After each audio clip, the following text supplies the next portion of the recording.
Another kill to my name.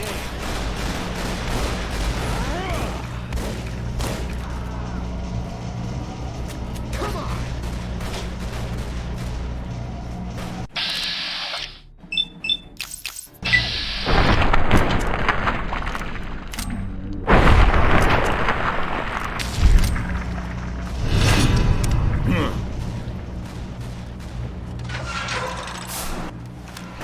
So you must be the courier the reports mentioned. Pass this message on to your commander. Hoover Dam will not fall while I still draw breath. The army of bloodthirsty maniacs with you would disagree. No, I think I'll hold the fort here until our reinforcements arrive.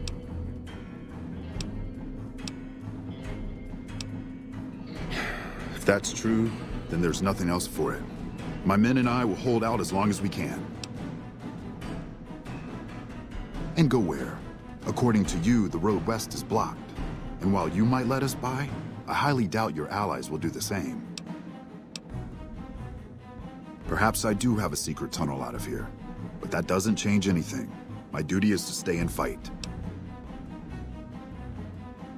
My men and I are soldiers.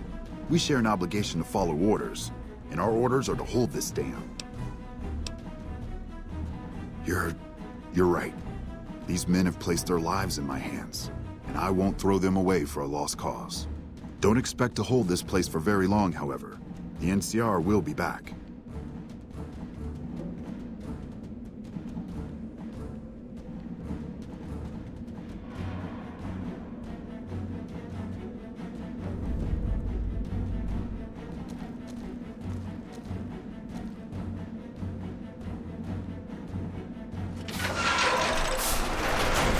Judging by the lack of blood, I take it the coward Oliver fled rather than face me. No matter. The rest of the dam is fully under our control. A few pitiful holdouts remain, but their time is short. The General was the last source of concern. With their commander gone, the NCR will pull out of this region, allowing our conquest to continue westward unopposed for a time. The Legion will swell with the number of slaves we will claim from this place, and the tribute we gather will fund further campaigns. Perhaps in time I will be granted the honor of conquering the land known as California. But for now we rest. Know that your efforts are appreciated and will not go unrewarded, but we can speak of that later. For now, come.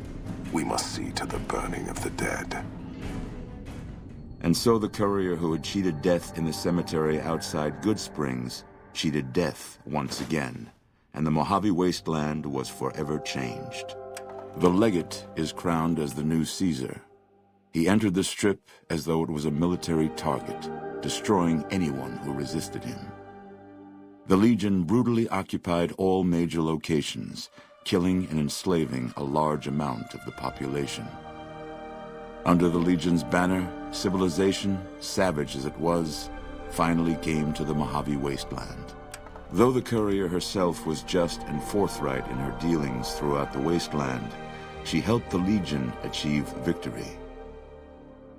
Caesar honored her with a golden coin, minted in celebration of her contributions and distributed throughout the wasteland. Black Mountain Radio continued to broadcast its peculiar form of propaganda. Raul Tejada faced his execution each day, though pardoned in the end. Travelers venturing too near Black Mountain continued to be harassed by Tabitha's followers. Without organized leadership, the remaining boomers slowly drifted away, leaving Nellis Air Force Base to be flooded by prospectors and scavengers. All of the boomers' accumulated knowledge quickly scattered, and their existence slowly faded from memory. During the fight for Hoover Dam, the Brotherhood took Helios 1, inflicting heavy damage on retreating NCR forces. But it was a Pyrrhic victory. Once the Strip was secured, Caesar's forces overwhelmed and eventually routed the Brotherhood from Helios 1 and Hidden Valley. Hoping to lead the Mojave Brotherhood down a new path, Veronica sought to learn from the thriving cultures of the desert. Absent a firm solution, Veronica's expression of frustration with Brotherhood leadership would lead to her banishment. She ended her days a wandering tinker. The Fiends attacked Camp McCarran during the Second Battle of Hoover Dam and suffered heavy losses. Caesar, unimpressed with their performance and their dependence on chems, had them exterminated.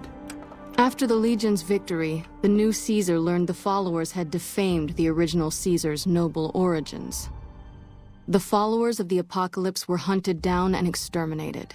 An old Mormon fort was turned into a pile of rubble.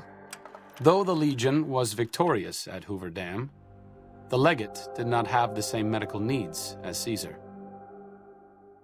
Lanius quickly tired of Arcade's acerbic wit and had the doctor crucified. The Legion, preoccupied with its acquisition of New Vegas, scarcely took notice of the town of Goodsprings. Many locals moved on, fearful of Caesar's long shadow. Only the old and the stubborn remained. Rose of Sharon Cassidy died as her caravan died. In an unmarked grave, another victim of the Mojave. For supporting the NCR, the Great Khans were ruthlessly hunted down by the victorious Legion. Caesar destroyed all evidence of their existence at Red Rock Canyon and forbade mention of their name in any history. The Great Khan's legacy was swiftly forgotten. Thanks to the Courier and Lily, a cure for the Nightkin's schizophrenia was found shortly after Dr. Henry's experiment concluded. Nightkin and other super mutants in the wasteland flocked to Jacobstown, and the town became known as a haven where a mutant could find peace. Encouraged by the Courier to stop taking her medication altogether, Lily's instabilities grew worse with each passing day. Eventually, she became little more than a ravening beast, the kindly old grandmother subsumed beneath a rage. After their victory at Hoover Dam, the Legion quickly set about destroying all remaining resistance, including any groups with ties to the NCR. Upon discovering the King's newfound relationship with the NCR, Legionnaires flooded the streets of Freeside, and the Kings were quickly destroyed. Having never received a replacement brain, Rex finally succumbed to old age, abruptly shutting down forever one quiet morning. After 2 centuries of life and decades of service to humanity, Rex collapses and dies. The Misfits' laziness caught up with them when the Legion attacked Camp Golf. Those who weren't killed in the attack attempted to flee, but were caught at Mojave Outpost, court-martialed, and hanged from the Ranger Monument. Though Novak was a low-priority target for the Legion, many of Novak's citizens died in its defense.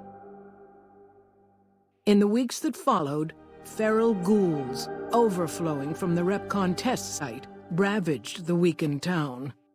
Driven mad by Caesar's victory at Hoover Dam and unable to escape his memories, Boone staged a suicide mission against the Legate. Fighting as he wished he would have fought on the day of his wife's death, he brought down scores of legionaries before being caught. Before his crucifixion, he was brought before the Legate, who expressed his admiration for Boone's reckless abandon. Boone spat tobacco in his eye, for all of Caesar's armies to see. Most powder gangers at the correctional facility fled into the wasteland rather than face the advancing forces of the Legion. Those brave or foolish to remain were killed or crucified by the merciless legionaries. Armed with a wide array of improvised explosives and stolen weapons, the Vault 19 powder gang tormented the Mojave wasteland for years. Citizens of the NCR were favorite targets, and they always suffered the worst fates. Not understanding the gravity of the Legion's imminent takeover of Prim, Sheriff Prim Slim valiantly attempts to resist Caesar's will.